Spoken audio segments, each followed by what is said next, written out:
Yogah Karmasu Kaushalam. Good afternoon, ladies and gentlemen. I'm Khyati Dodia, an assistant professor of English in Gujarat Arts and Science College, Ahmedabad. And it's my pleasure to introduce our resource person today. Sir, on behalf of a whole batch of refresher course in Gujarat University, I welcome you. Now, let me give you a brief introduction about Dr. Nitin Pillai, our resource person to the class. Dr. Nitin Pillai. He is an assistant professor of English and Communication, Faculty of Business Administration, GLS University, Ahmedabad. He earned a Master in English, MA, from St. Xavier's College, Ahmedabad, and followed it up with a postgraduate diploma in teaching English from EFL University, Hyderabad. He is in specializing in English language teaching with specific focus on language testing and assessment. He earned a PhD from Gujarat University for his work in alternative language assessment strategies, which builds on his previous investigations into the concepts of higher order thinking skills and language assessment as part of his Master of Philosophy title. He has also been awarded an online certificate in language assessment from University of Maryland, Baltimore. His professional experience extends over 10 years of teaching postgraduate and undergraduate management students. He is also an examiner for the International English Language Testing System with British Council since 2015. He was reached the quarterfinals from 11,633 and he was top 32 participants at the Know It All quiz, the World Teacher Quiz 2020 organized by TCH Sloan and World Teacher Tribe. He has been awarded for his outstanding contribution to education by the Indian Council of Literary Social Education and Cultural Research and is also the recipient of the Justice Ibrahim Sheikh Award and Srimati Sarta Ben Kharawala Gold Medal for Excellence in Education and was recently he is actively involved in the academic committee, extracurricular and co-curricular committee, and the placement committee of at the Faculty of Business Administrator at GLS University, Ahmedabad. So I would like to welcome Dr. Nitin Pillai to enlighten us for our today's topic, Principle of Language Assessment. Thank you, sir. Thank you so much, Kathy ma'am. Thank you so much for that wonderful introduction. But I'll give a very small, brief introduction about myself. I'm scared of exams. All right. I'll put it out there. I am scared of exams. I'm petrified of exams. Anytime that I have to face a test, pasine chhootte hain mere. ठीक है? And that's the reason that when I entered into the field of ELT, I decided that I want to work in this area of language testing and assessment, right? So what I'm going to do today is I'm going to just share a few things that I've done in terms of my own research in this area. I'm going to present it to you, and probably it will lead to a discussion where we are questioning each other, where we are seeing, where we will try and match notes if this has happened to you or not, both as students and as faculty members. So that's the plan for the day. So we're going to talk about the principles of language assessment. That's the first topic that we are going to do today. All right. And I'm going to start with something very common, a very simple topic. I'm going to start with take a look at this. Take a look at this. It's a small little poem from the perspective of a student who's about to give an exam. Just read through it. Just read through it. Now, it may seem like a very simple poem, but a student praying to God, okay, please don't let me fail, right? A student who is, praying, please let me get over 60%. Probably you and I have gone through similar phases in our adolescence where when we appeared for these really high stake exams like our 10th exam or board exams. Probably some of us, while we are giving the standardized tests on the eligibility tests, we would have gone through this. Probably just before our Viva, PhD Viva, we would have crossed our fingers and we would have said, please don't let me fail and all that. But what is more interesting is towards the last, what the student says, right? The student just not does not say that, okay, let me get a high place. The student says, all those who are likely to beat me, may they get killed in road accidents and may they die a roaring death. That's where the hatred comes from. So in this small little poem, what we see is, and this has been quoted by Elena Shohami in her book called Power of Test. What we see in this is, there is an aspect of fear that students have about failing. There is a certain level of aspirations that students have where they want to score that distinction of 60 or 70%.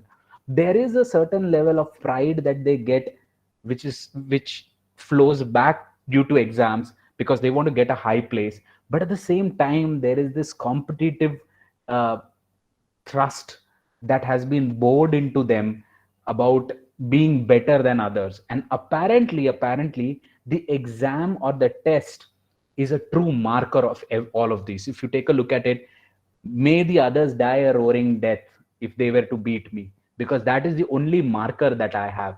Other than that, as a student, I don't have any marker of how I am better than others, right? Take an example of a CAT exam, for that matter, the common aptitude test. The guy who scores 99 percentile and gets into the IIMs, he's the best. Everybody else is compared with that student. Probably all of us have gone through this, and probably we meet students who go through this on a daily basis. Now, to shift the dynamic, let me talk about a very small interaction that Elena Shohami and Tim McNamara, all those who are in the field of ELT know these two names, big names. Obviously, Tim McNamara, bigger name than Elena Shohami, who had a very small interaction with a student or with somebody while they were in a bar. Okay, so the bar was called Dingo. It was in Netherlands, and they were there for a conference, and the two of these linguists were sitting and talking, and they started talking with a drug junkie.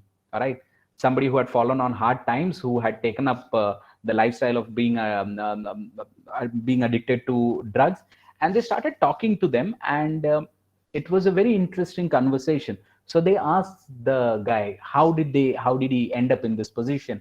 And they said the drug junkie started with his story that there was a standardized test in Netherlands, which is given for the 7th grade students. So when they come to the 7th standard, they give a standardized test, and this student failed in that exam.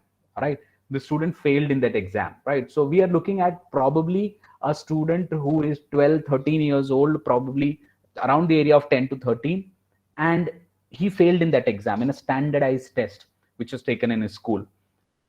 It's a common thing, right? But what happened as a repercussion was, this became a disappointment for his father, who was a university professor, right? So obviously the father is into the profession of teaching, just like all of us, and his own student or his own son failed in the 7th grade exam. And what this resulted in was, the father started rejecting him time and again. All his attempts to make his father happy post this did not match up to the fact that, he had failed in a standardized test. This led to a series of events where even his family threw him out of it. He was ostracized. He was a pariah there. He was put into the outskirts of the family. He had to leave home because of this kind of social pressure, and he became a drug junkie. What is interesting about this is, when they had this conversation with Elena Shohami and Tim McNamara, after the conversation, they said that this is their own victim. They titled this drug junkie who went through a downward spiral in his life, as our victim.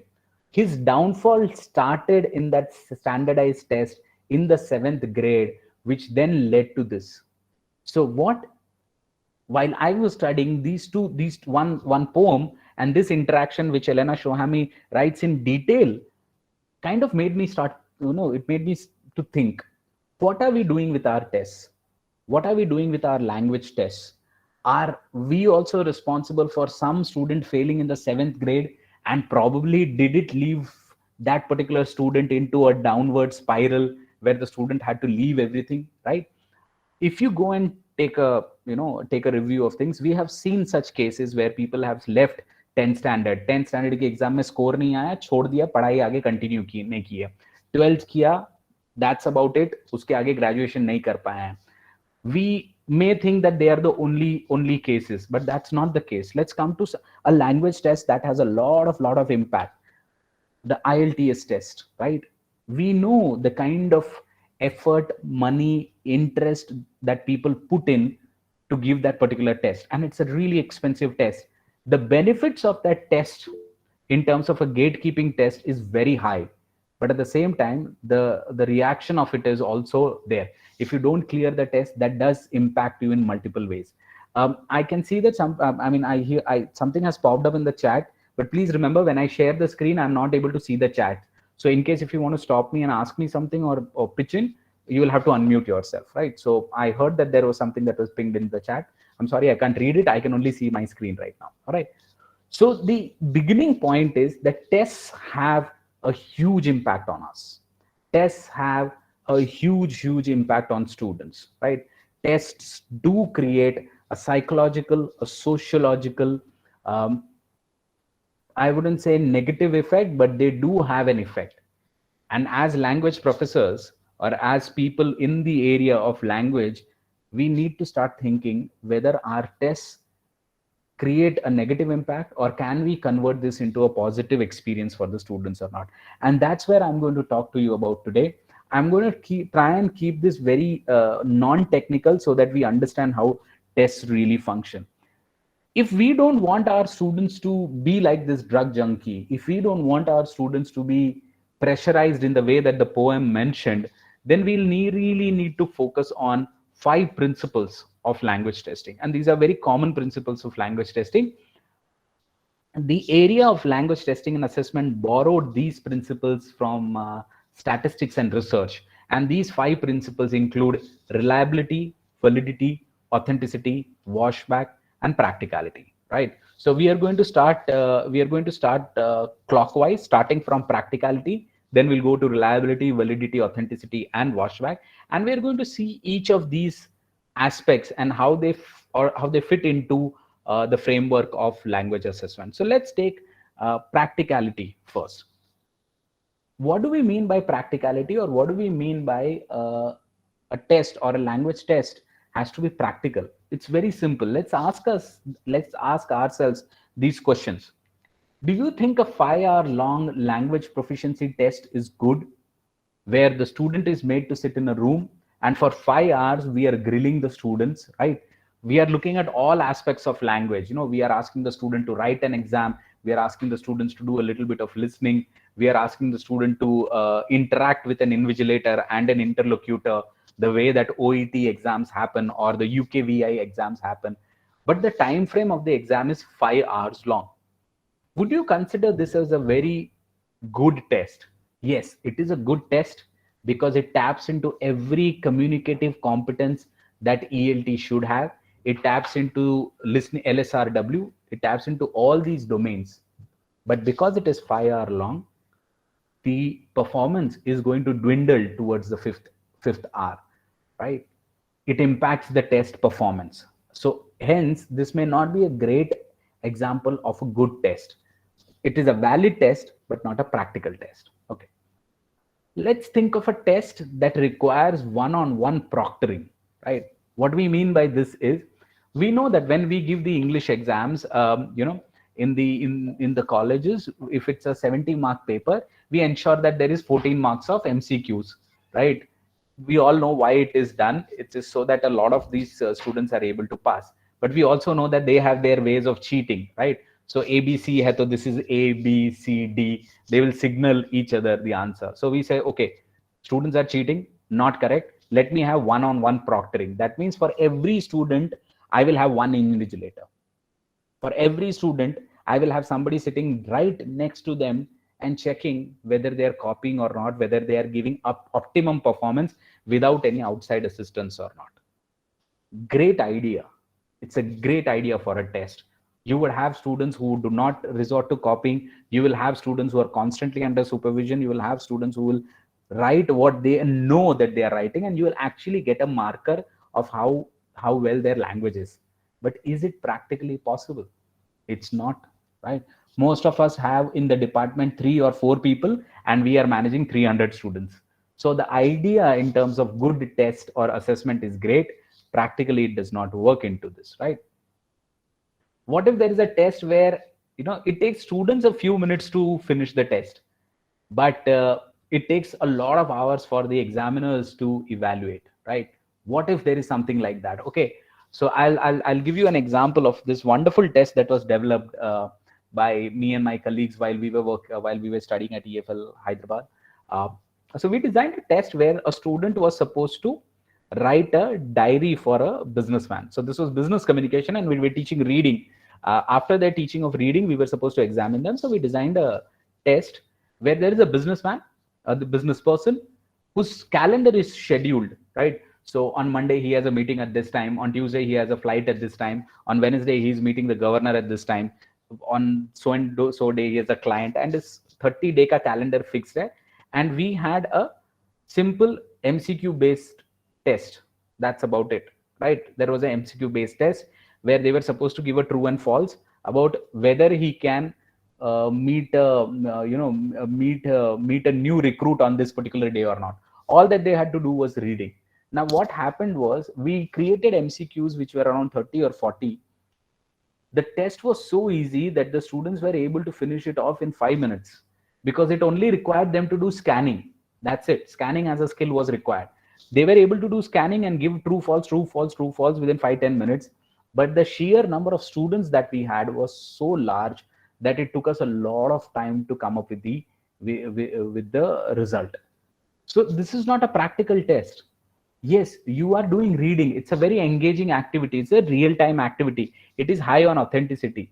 But by the time that I finished assessment and we were actually trying to understand how well they have done scanning, where they're doing top-down approach or whether they were doing bottom-up approach, we could not finish it in time. So a test that is lopsided in terms of requirement by students and requirement by teachers, that is also not practical. The reverse is also true. Our English paper students finish in 3 hours, right? We check it in a matter of probably 3 minutes, right? I don't want to point out anybody, even I end up doing that, but it's lopsided. So think of their 1 year of effort that they have put it into those 3 hours, and in 3 minutes we are able to assess it, right? Not putting a blame on anybody, I'm just showing that there is an imbalance. This is the first principle of language assessment. Good language assessment will be high on practicality. And what does it talk about practicality? Practicality means that these exams are within budgetary limits and they are completed by the test takers within an appropriate period of time, right? Just to give you an example, if I want to bring in authentic material into the class, right? Authentic material, everybody talks about teaching through authentic materials. We could use authentic materials to test also. But if I want to do authentic materials, I will end up paying a lot in terms of getting permission, in terms of getting licenses required. I cannot just find something on the internet and have it mass produced, right? So just to give you an example, if there is a menu card, right, and the menu card has been designed by somebody, or let's say if there is Indigo ke flight details, right? Indigo ka roster pura ka pura hai. I cannot just take that and say that this is free production and I can use it. No, I will have to take permission from Indigo because it talks about it's their intellectual property, which I am going to give to 300 students. The budgetary limits are there, right? I cannot just take an article from a book and I'll say that, okay, fine, I will print it out for 100 people and give it. I find a good, I teach in a BBA, MBA college. I find really good Harvard Business Review articles. I can't just take that article, make multiple photocopies and give it to my students as far as reading is concerned, because it will not fall within my budgetary limits, and definitely not within the budgetary limits of the English department, right? A practical test will be something that students are able to complete within an appropriate period of time. There are clear directions in terms of administration, which would mean practicality in examination would mean that whatever exams I take, whatever tests I take, in my absence also, somebody else is able to take it in terms of the administration, right? It cannot be an exam which or a methodology which I only know how to take. To give you an example, we do a lot of simulation activities as far as speaking skills is concerned, right? So simulation activities as a test happens when I design a scenario, I design roles, and I give it to the students so that they can speak. And this is something that we do it in our college, where the exam of meetings is generally through simulations. But the system has to be such that me, my colleagues are all able to run that system or the exam simultaneously with the same kind of effort, right? My colleagues also need to know how the situation will be delivered to them, when the cue cards will be given to the students. There has to be a standardization on this. Only then can it be called practical, right? A practical exam should be something that appropriately uses available human resource and does not exceed the material resources, right? As I said, proctoring. I can't have multiple people doing it. Just to give you an example, in the Canadian universities, they have a system called the writing centers. Now, what happens in the writing centers is graduate students or those who are pursuing masters, they in English, they are employed as teaching assistants. And ultimately, all the assessment of language or the language papers is done by these teaching assistants, TAs. They could be academic associates also. Now, in our cases, we really don't have that kind of a freedom. I'm not sure how many universities provide that. So what happens is, when my student has written a 70-mark paper in English with one essay, right, 4 answering briefs, 1 short note, 14 MCQs, and I have around 1,000 students to assess, just the two of us, and the weekly limit of 7 days, right? A weekly limit. In 7 days, I have to finish this 1,000 papers, do a call reading, put in the marks. It's just not possible. There is no appropriate utilization of human resource happening over there, right? It's just not possible, right? These days, another technique has come into play where people are trying to be creative as assessment, and they say that students can do mind maps before writing essays. Now everybody tries to do that. Now the problem is, to create a good mind map, the students would require a lot of other skills also. I would have taught mind maps, but the student would require a few colored pencils. They would require, how do they take out notes, how do they create that spider web, right? A good mind map is basically a visual representation of what is going on in your head. Now this requires materials, resources. If the student has not been told to bring these things before exam, and if the student comes the way that they come to general exams with one pen, I am disadvantaging the student. So practicality tells me to have these things, and this is the first principle of language assessment.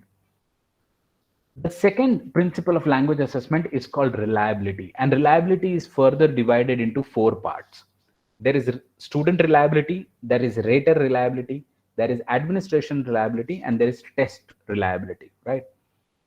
Basically, reliability means, can I trust the test that I have created?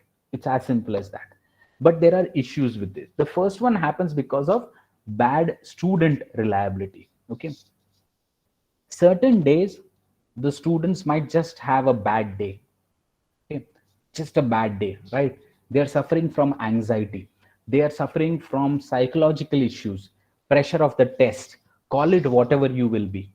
When the student appears for an exam on such a day, their performance may deviate from the true score that they are supposed to get, right?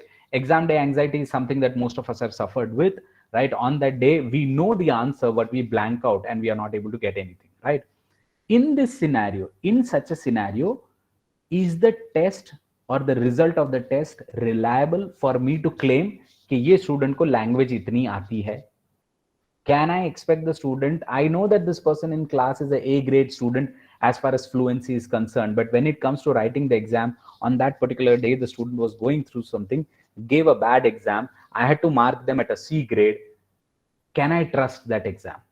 This is not within our controls. This is just not within our controls, right?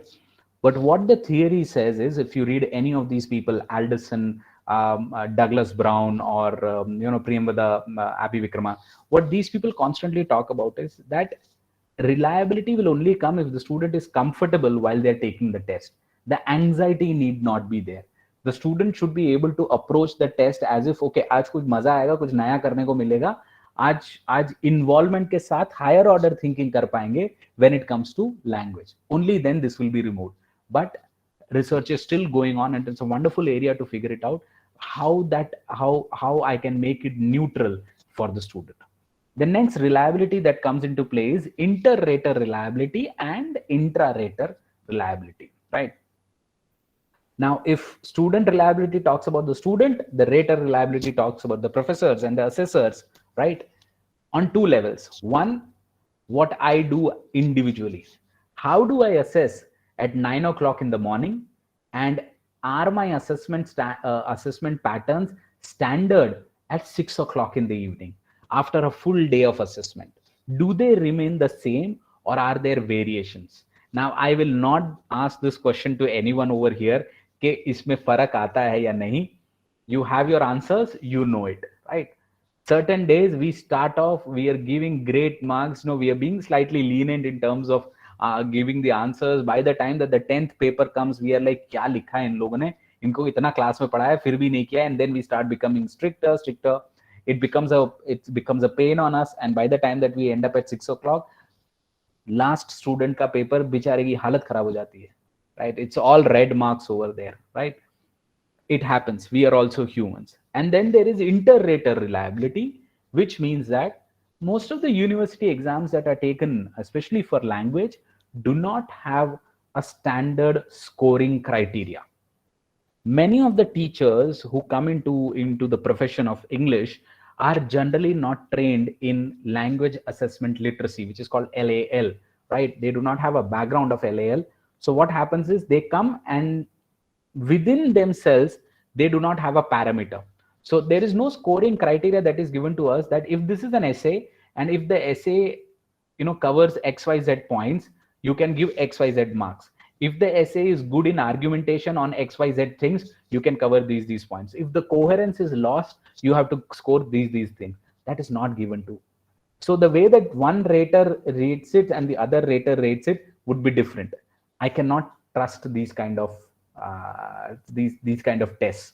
And that's the reason that certain people come up and say that there has to be a moderator. ठीक है, assessor अपनी जगह पे उसके पहले एक moderator रखो, moderator check करेगा कि assessor ने सही किया है कि नहीं.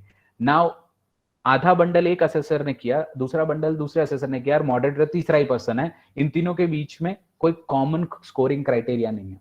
So obviously marks vary, right? That's why in high stakes standardized exams there is a standard.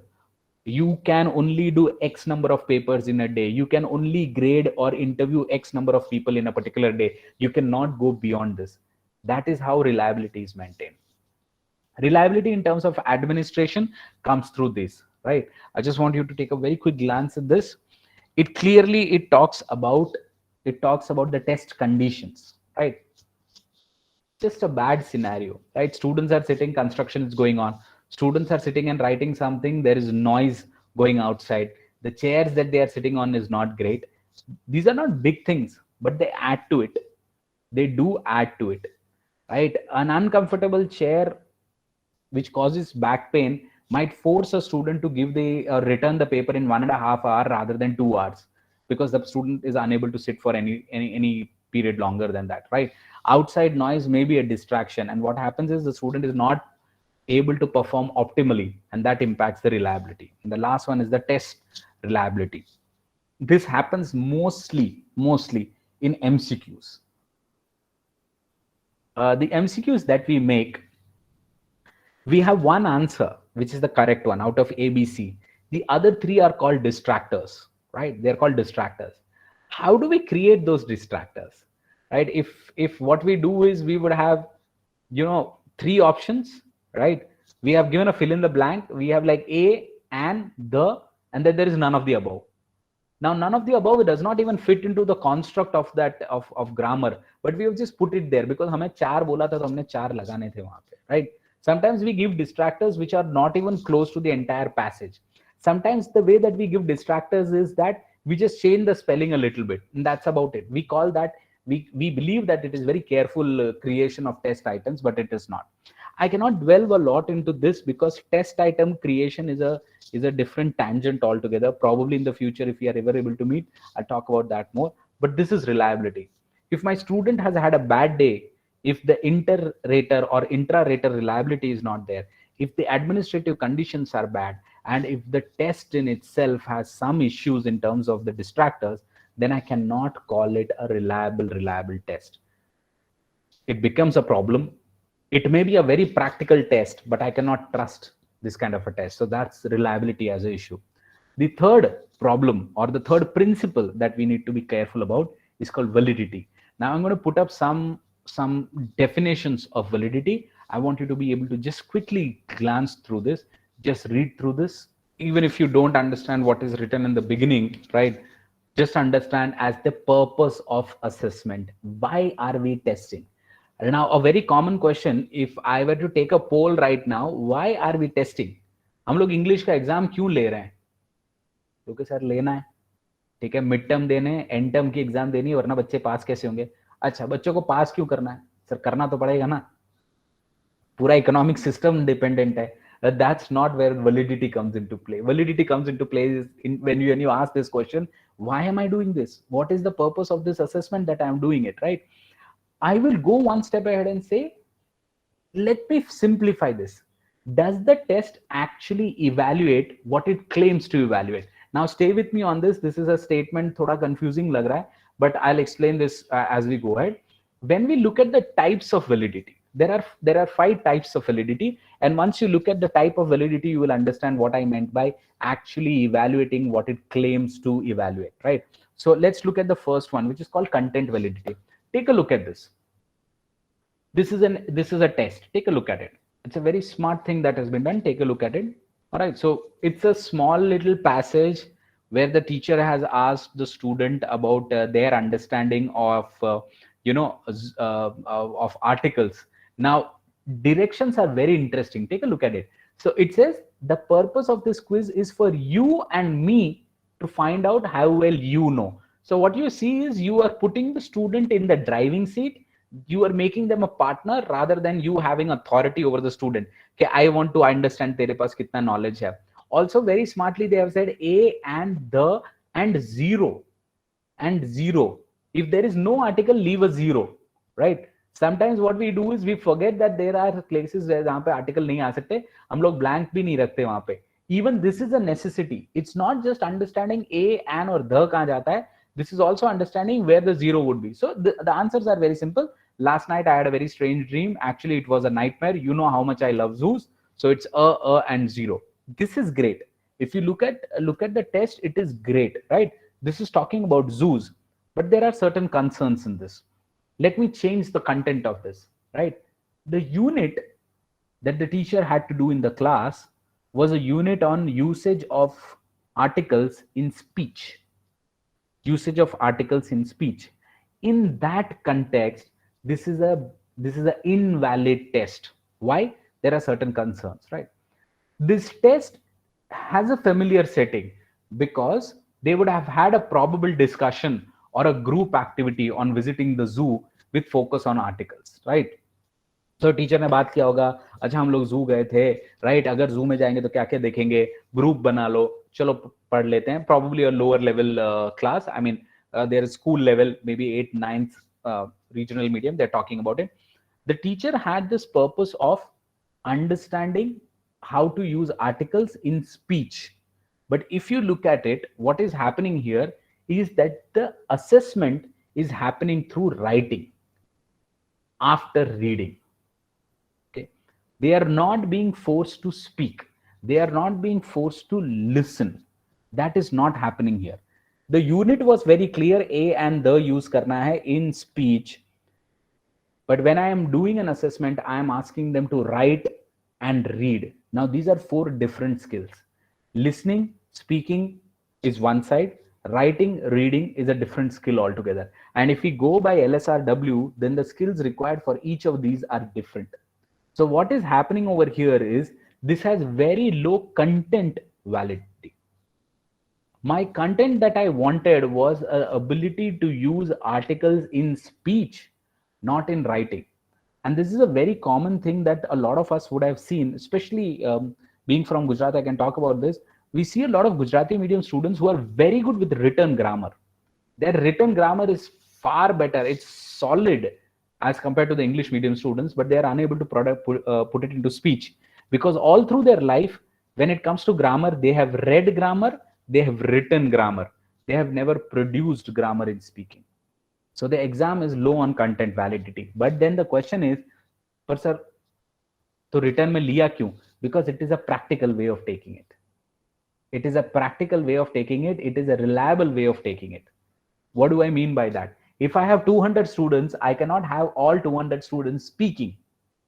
If I want 200 students to be examined over a period, I will have to take 7 days, 8 days to listen to them.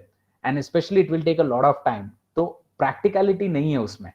तो मैं क्या करता हूँ practicality के लिए ये written exam दे देता हूँ, A and the लगा दो, मैं tick mark करके answer दे दूंगा. I will tell you that you have passed, but the content validity is less in this, right? I'll go to the next one, which is called the criterion validity. Take a look at it. When we talk about criterion validity, I am talking about a unit or aspect that is being measured, whether it is applicable to other forms of behavior and same level of production later on or not. What does this mean? There are two things in this. There is concurrent and then there is predictive validity, right? What I mean to say is, if I were to take a test of the articles today, right, and score the student 80 out of 80 out of 100, the results of this test, are they supported by another test of the same nature? Which would mean that if I were to take a paragraph writing with the student, right, and in that paragraph the prompt is in such a way that they have to use articles, then will the student bring up the same kind of performance as this or not? Because the nature of the test is different. One is fill in the blanks, which they are able to do. The other one is writing, where they will have to create a sentence structure and then plug in articles over there. That is called concurrent. And the predictive validity would mean, if I say that the student is 80 out of 100 in English today in my paper, does it mean that I can say that 80% of the time the student will make sense to the people when he goes and speaks in English? That is called predictive validity. Concurrent validity is something that people generally don't mess up with, but predictive validity is something where most of us make an error. Okay, to take an example of this. When a student scores a grade in my paper of English at a third year BA or a third year BBA or a third year BCom, A grade in my paper, can I with absolute conviction say that this student can go and crack an interview also? I have taught him business communication, I taught them letter writing, I taught them everything, and I gave them an A grade. Does it mean I can predict with confidence that the student, when they go to an interview, they will crack that interview? If they go to the job market tomorrow, if they go into the market, they will be able to negotiate a deal in English. If they were to talk to somebody whose first language is English, they will be able to hold on to their conversation. If I'm not able to do that, then there is a problem with the criterion validity, the criteria that I chose. So am I evaluating what I intended to evaluate? That's the question. I am asking myself, or I am trying to figure it out, वो बाद में English बोल पाएगा कि नहीं?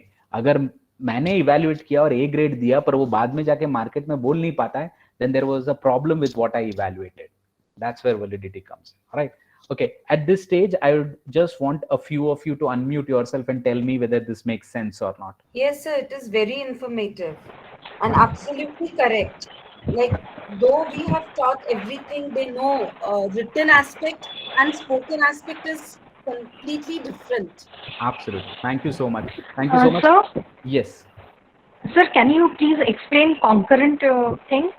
Okay, the concurrent one again. All right. Thank you so much for those the two feedback. I'm really sorry. I don't know your names because, as I said, I can only see the screen. But thank you so much. I'll explain concurrent once more. I'll take an example of this. Let's take an example of, and I'm going to get myself into trouble for this. Let's take an example of the national eligibility test, the NET exam. Right now, to become a professor, it is needed that we give the NET exam, right? Do most of you believe that a NET exam is a qualification in NET is equivalent or is same as being a good professor or good teacher in the class? Are they the same? No, sir. Okay. No, I sir. No, sir. No. No, sir. No, sir. A lot of us are saying no, and some of us are hesitant in saying no. And I know that I'm getting myself into trouble for this. But look at it. There is this standardized test that tells us that your knowledge of English literature, in terms of how much you can retain and reproduce in the form of a MCQ test, qualifies you for becoming a professor. But in the class, how well you are able to connect with the students, what kind of pedagogy you are using, how well you are able to use the classroom, whether your board work is correct or not, is not getting tested. So the validity of that test is in question, because when I have a different kind of a test, does it result the same way or not? That is called concurrent. So my net exam and my ability to function in the class, they are not same. So what they evaluated, was it my knowledge retention, or did they evaluate my ability to teach somebody? That's where concurrent validity comes into play.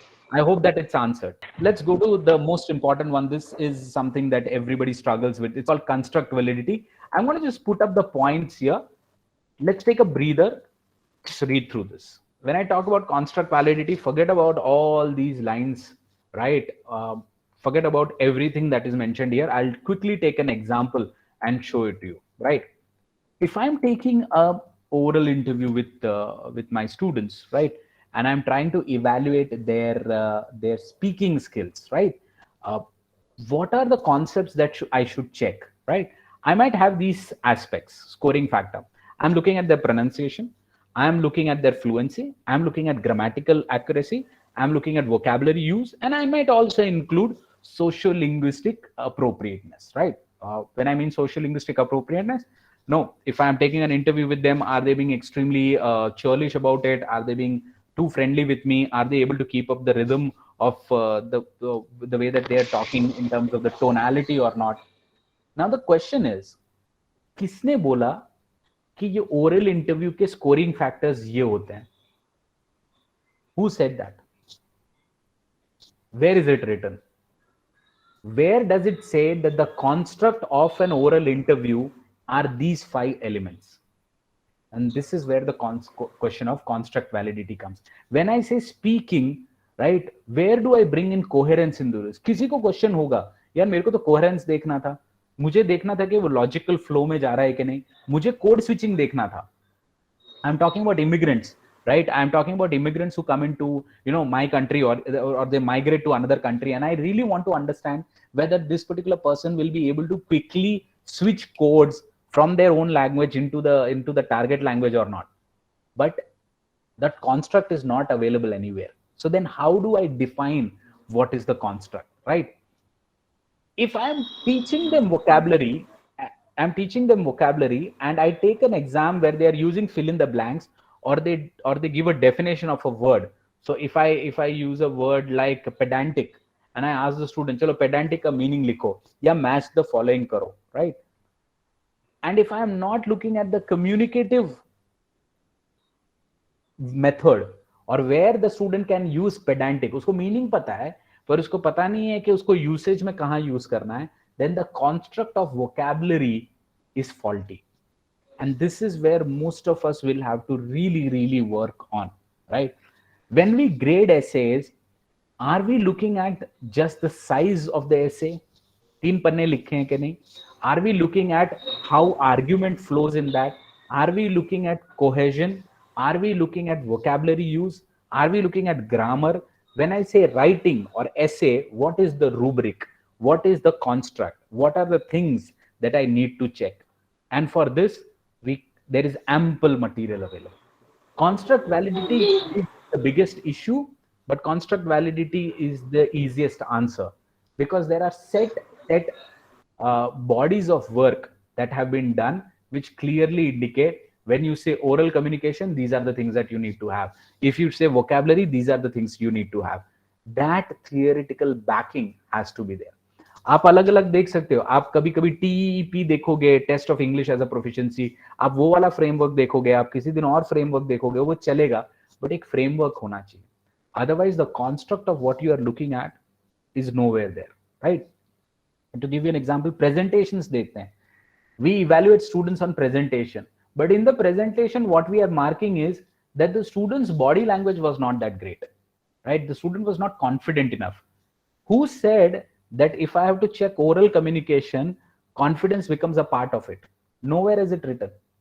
Or do you have a answer to that where it is written? If you have it, then that becomes your construct. So when you say grammar, what is the construct of grammar? When you say writing, what is the construct of writing? When you say reading, what is the construct of reading? We went wrong when we did that. When we did that, uh, businessman का diary वाला example, and we were quite young and we were excited to use it, but we went wrong because हम लोगों ने construct ही गलत देखा. हमको reading सिखाना था, skimming सिखाना था, reading सारा देखना था. We ended up asking only scanning. So we were wrong because the construct of reading is not just scanning. It is skimming, it is reading between the lines, reading beyond the lines, top down approach and bottom up approach. So the construct has to be there, and there is ample material available for you to fall back on. Okay. The next two types of validity are consequential validity, and it talks about all the consequences of the test, right? I'll just give one example to explain this. It is talking about the impact on the test takers, the social and intended and unintended consequences. And I'll share this wonderful example or a case that is there, right? This article is called "How the Monkey's Passage Bombed." It's a wonderful article in the field of ELT and especially language assessment. Stay with me on this. I'm digressing a little bit, but stay. It will explain what consequential validity is. So this exam, this standardized exam was taken in Australia. So there was a standardized exam that was taken in Australia where students were supposed to do a bit of a reading. Just give me a minute. Sorry, they were supposed to do a reading passage, and this was in the 11th 12th grade, and all the students were supposed to do a reading. So what they did was they gave an article. The article was about okay, I'll not reveal, no spoilers. So reading passage था, reading passage का result भी आ गया across Australia, उन लोगों ने किया, and they were doing multiple analysis, right? So researchers were doing analysis, देख रहे थे कौन से ethnography से ज्यादा आया है, कौन से race में ज्यादा score आया है, कौन से gender में score आया है. Everything was okay, and they hit a snag at one place. Where they hit a snag at one place was they saw that a lot of white Australians performed better. White Australian kids performed better in that exam, and a lot of Aborigines, the indigenous people of Australia, they scored very less in that, right? In that exam, right? There was a stark difference. So then they remixed it, right? Alag do variables diye, they took a variable of gender. When they looked at the gender, again it happened that white kids, white male and females did better, and the Aborigines, the white and the Aborigine males and females, they did their scores were lesser. Then they looked at social ethnography. When they looked at it, all these kids, a lot of them have the same kind of social economic background, but again the Aborigines did in terms of scoring, they scored lesser than that. So then they looked at the schools. Probably the schools where Aborigines are going, there the teaching is not that great, but again it was the same mixed race schools, but again these people did less. So they were confused कि कुछ तो हुआ है, let's find out. They went to the students, those who scored less, and they started talking to them, and they did a interview with it. Stein and Pega had done this case study. When they did that interview with the kids said that the article that was given for reading felt racist. So these are the Aborigine kids of Australia, and they felt that the article was slightly racist. And what was the article? That's the reason that I did not give the spoiler. So the article was a newspaper clipping of how in a small town in Australia, a lot of monkeys came in from the jungle, ransacked the entire town, created a lot of ruckus in the town, destroyed a lot of properties, and then went back to the jungle. And the description of the monkeys with the photos were given: slightly darkish faces. The monkeys were, obviously wild, and they came in, they created a lot of issues, damaged a lot of property, and went back to the jungle. The students felt that this was a racist comment on their own culture and their race. Unintended social consequence. The test takers did not know about it. The examiners did not know about it. The examiner thought a mast article hai, use karte hain, real life reading hoga, but the impact of it was negative. Now, when they did that analysis, it is very evident, and it's a wonderful case study. It shows you with the data how the white students have performed better in that reading, and these people have not, across Australia. Which means that it was not one or two students who felt that, a lot of them felt that. This is called consequential validity, right? I did a similar research in for my undergraduate study. While I was studying at Hyderabad, I did a research of the kind of question papers that are happening in schools in and around Ahmedabad. And I took a lot of schools, including my own school. And what I saw there was that there was no choice given to students, right? So essay articles would be, essay articles would be Diwali celebration. That's it. Now, nothing wrong with giving Diwali celebration as this, but the way that Diwali would be celebrated by different religions would be different, right? So let's say, and again, for the sake of academic discourse on this, the way that a student who follows Islam would celebrate Diwali, and the way that somebody who follows Christianity would celebrate Diwali, and the way that somebody who follows Hinduism would celebrate Diwali would be completely different. Now, what is happening is the nature of the question was such that the students who might follow Christianity may not have a lot of personal experiences to share. I am disadvantaging that student by asking that question. If I had asked my favorite festival, that was great. The student is able to write more. Here I am disadvantaging the student, and the student apparently feels, yaar, mujhe to aata hi nahi, isme main kya likhu. I have knowledge, but I have limited knowledge of that experience. Another question that I found was strikingly difficult for students to answer. This was some 7th or 8th standard paper that we had analyzed. It was a visit to an airport, an essay on visit to an airport. Now, the socio-economic background of that particular, the school where people come from, it's not as if every student would have gone to an airport. Now, when I asked that question to the student is unfortunately unable to have any real life experience, and the student does not write. When the student does not write, I consider it as the student not having language. But the problem is that the question was wrong. What I wanted to evaluate and what I ended up evaluating were two different things. Had I told the student, describe a visit to a bus stand, airport / railway station, probably I'm giving the student some more freedom to write. That's consequential validity, the social consequences of what we write.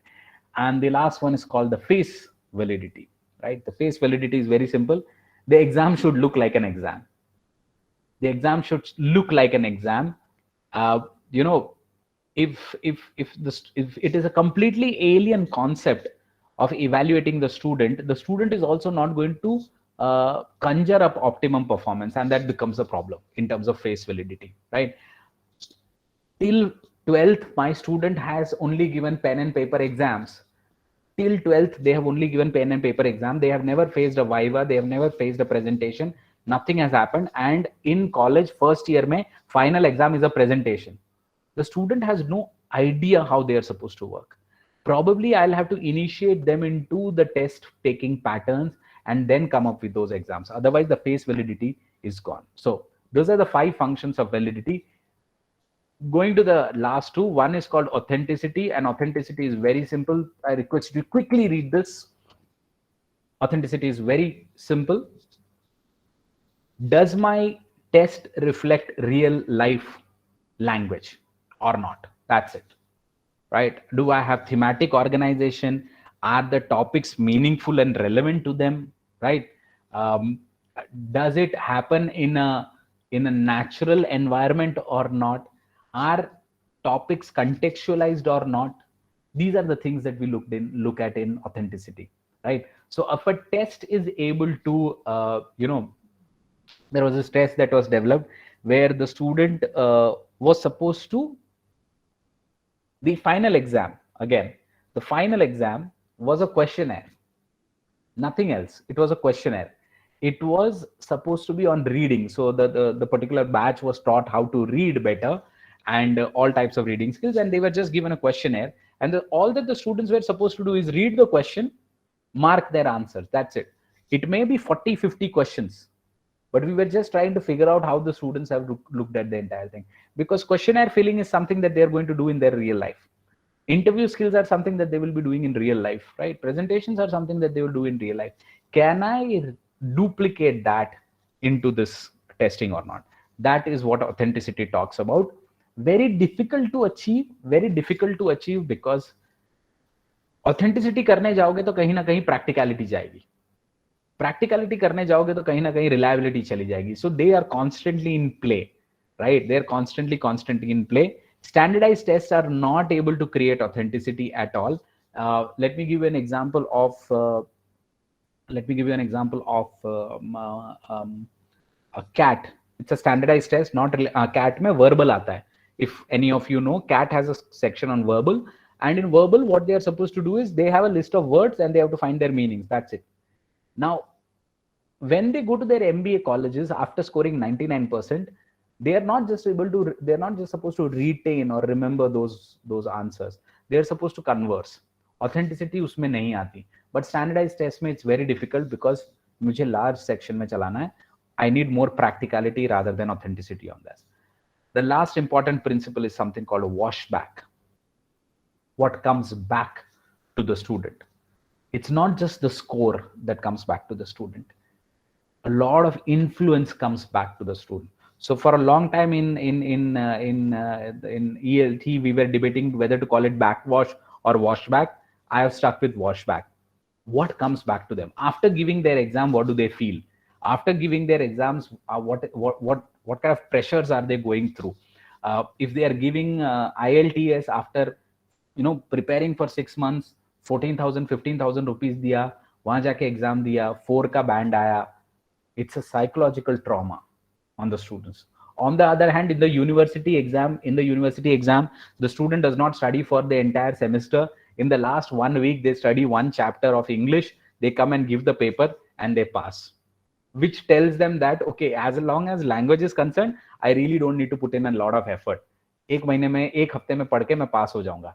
Passing is one thing, but the social pressure of going outside and being unable to speak, that is called washback. A lot what comes back to you as far as this thing is concerned.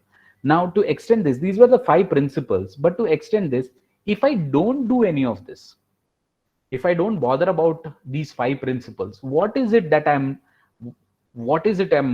doing? And for this, I'm going to go back to Michel Foucault, who wrote this particular book called Discipline and Punish, The Birth of the Prison. Just take a look at it. Just take a look at what he has written. Take a look at it. This is not right now that we are talking about. This is not an ELT practitioner who's talking about it. This is Michel Foucault, who is revered across the world. He is talking about this in a book way back in 1979, right? And in his biography, he has actually spoken about the traumatic experiences that he has had with examination. Now, what happens is, this is called the power of tests. See, when we take a test or when we take an exam, right, it combines techniques of observing hierarchy and normalizing judgment, which would mean what? When I take a test, I am in charge. I am powerful. Students are below me. I am powerful. I am imposing something on you, by which I am clearly hierarchy, right? And also my constant watch is on you, because whatever you score in this exam, I have made a judgment about you. I have made a evaluation about you, right? So the student is constantly, the power shifts here. The power completely shifts into the teachers or the professors or the institute's hand, rather than it being in the student's hand. हम लोग classroom teaching में student autonomy बोलते हैं. We say that students should be given the space, right? Student autonomy, flipped classroom, students are in control, teachers are facilitators. But when it comes to testing, we are saying, okay, all of that is correct. As far as testing is concerned, I'm the champ, I'm the boss, right? Exams end up being a surveillance, right? And a normalizing gaze, which means I'm constantly prying down on you. Okay, let's look at the invigilations that most of us do. When the students are writing there, we go and stand there, and I know that most of us do this just to freak the students out. We'll look at it and we'll nod our heads. You're not going the right way. It's fun, right? Just to psych them out. But if you look at it, it's a normalizing gaze, and we are surveilling them and telling them that this surveillance will either qualify you, it will classify you, and it can punish you also, right? It's the kind of things that I'm telling the student when they appear for an exam, right? If you clear this, it's a gatekeeping exam. If you clear this, you are the A graders. If you then you become the B grade, C grade, D grade, ATKT wale. And if you fail this more than twice, I'm going to punish you. I'm doing that, right? This word of ceremony of power and ritualization, this is amazing. This is amazing to have. I'm not going to explain the rest of the passage because of the shortage of time, but this ceremony of power and ritualization is amazing. Set exams during set times, at the set time where the student knows I have to perform, when the teacher knows that beta ab tu haath mein aaya, just watch what I can do with you. And I'm not saying every teacher does it, right? I belong to the same fraternity, but we know some of them do it. And if we don't have a moral compass, we may also end up doing it, because this kind of a power is given to us. That is where the debate of removing testing and bringing in continuous evaluation comes into play. Continuous assessment comes into play, because when I have structured ceremonies of power, midterm and end term, 2 times the student has to give optimum performance and I'll score them, I have a lot of power with me. But when I spread it out, that the student does a portfolio, the student does 1 or 2 quizzes, the student submits in an assignment, the student gives an end term exam, I'm actually spreading it out, and the power gets more distributed. Probably the student is not a great quizzer, quizzes अच्छे से नहीं कर पाता, no MCQs नहीं कर पाता, but the student is very creative. So let me give him an assignment or her an assignment and let them emote themselves. I would probably push them up in that grade over there, right? Obviously the ideas are great, practicality may be difficult. How do we answer practicality if there are more people who are aware of language assessment and we are all able to bind ourselves together and do this? Then it becomes great, right? I'll leave you all with this concept that effective assessment comes at a price. Now, what does the price mean? PRICE is an acronym. It stands for planning, reflection, improvement, cooperation, and evidence, right? PRICE stands for planning, reflection, improvement, cooperation, and evidence. Good assessment is all about planning, and there are no exceptions, right? I cannot just recreate last question papers and say that these are great, let me just bring it. It takes a lot of planning to create a one beautiful question, one good rubric, one assessment pattern, and you have it once, it is great. Then I will have to go through personal reflection, which would mean that I don't throw out my teaching experience or my net qualifications out of the window. I will talk about, can I do this? Do I think that this is great? As a teacher, I'm not just in the periphery, but I'm there looking at my own experience and bringing it into the play, right? Reflection helps me improve it slightly further. So if I'm narrowing the scope of things, I have a good plan, I have reflection, then I have some improvement, and then I bring in the stakeholders, all of them. So a good assessment pattern would include the teachers, would include students, would include my college, my administration. I bring them all, put them on the table and talk to them about what kind of assessment scheme I want to have, right? The consensus, all stakeholders should come to a consensus rather than an imposition that ye to karna hi hai. And now when I mean assessment, don't believe that I'm saying that the answer question paper should be given to students. Ke beta pad lo. We are not talking about that. We are talking about changing it a little bit. We're talking about new methods of assessment. So if I want to take out a presentation skill with all my students, right, it's difficult because it requires time. So I have to get my dean and my director on board and say that, okay, मुझे students का final exam written में नहीं चाहिए, मुझे उनका presentation लेना है to see their language skills. So the first question is, How many people do you want? I said, I and my colleague, we will manage. How much time do you want? We want 8 days to finish this, right? 8 days that we will only be focusing on this. How do you want to evaluate them? What is the benefit of it? तो मैं constructs लेके आता हूँ. ये देखो, published research which says that presentations are a good way to analyze the students' speaking skills. XYZ people have said. I can map this to CEFR, Common European Framework of Reference, right? Believe me, the construct is there. Practically, is it possible? I will train my students. Does it have face validity? मैं उनके mock rounds करवाऊंगा. Every question, every aspect, all 5 points will be validated. Then I go to the E of price, which is evidence. I will do it the first time. I will collect evidence. I will take a feedback from students. I will crunch my numbers. I'll analyze the numbers, and then I'll go back to planning again. So my students will come back to me and say that, sir, presentation diya acha laga. Rather than writing, I believe presentations were great, but rather than giving us 10 minutes, we would have preferred if we were given, each individual was given 20 minutes. So I have to rework the entire plan. 8 days may become 20 days. Do I have the scope there or not? That is price. Plan it, do a lot of reflection, improve with each step, bring in people, bring in all the stakeholders, collect evidence after that, and then redo it again and again and again, right? I'm going to stop over here. These are my details. I have barely scratched the surface of principles of language assessment. It's a very interesting field. Since 2009, I've been working on it, and I still believe the more that I read, the better it becomes for me.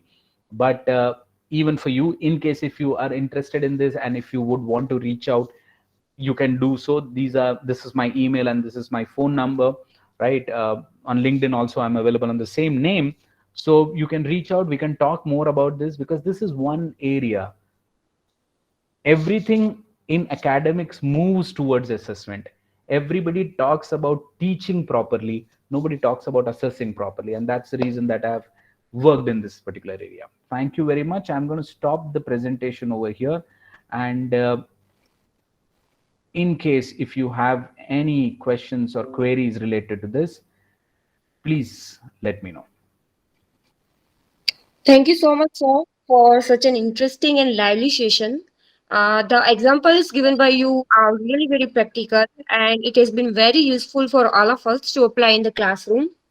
Now, before closing our today's session, I would like to invite my other group members to ask the question or queries or doubts if they have any regarding today's sessions. I can see that Mr. Bhavesh and Mr. Indrajit have raised their hands. So I would request Mr. Bhavesh to go ahead first, and then we can go on to Mr. Indrajit. Thank you very much, sir. Bhavesh here. Sir, Yes. I would like to ask that when there is more students, like 500 to 700 students, and you are only one teacher, how, like in FY, SY, and TY, 3 years, first year, second year, third year, and yours is a subject is elective. So the problem here is amazed that how can you create a assessment system which is not much time consuming, as you can say that there is a 700 students and you are alone. The assessment becomes a very major problem for a teacher. So is there any proper way or any techniques to do it properly? So, Mr. Bhavesh, you've asked a question and you answered it for me also, because you are very clear on the fact that you need an assessment system that does not take time.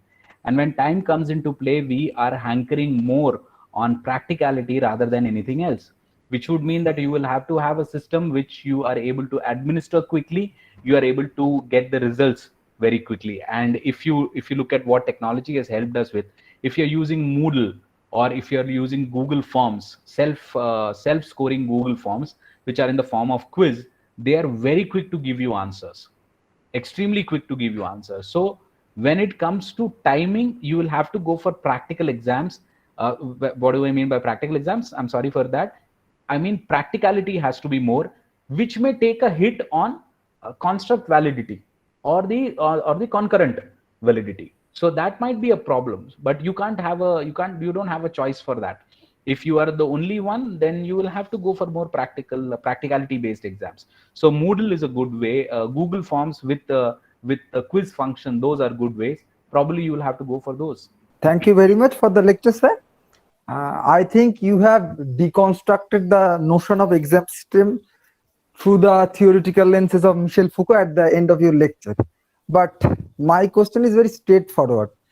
How can you conduct an exam system about English literature or English literary theory when there is 90% of your students can't write proper English?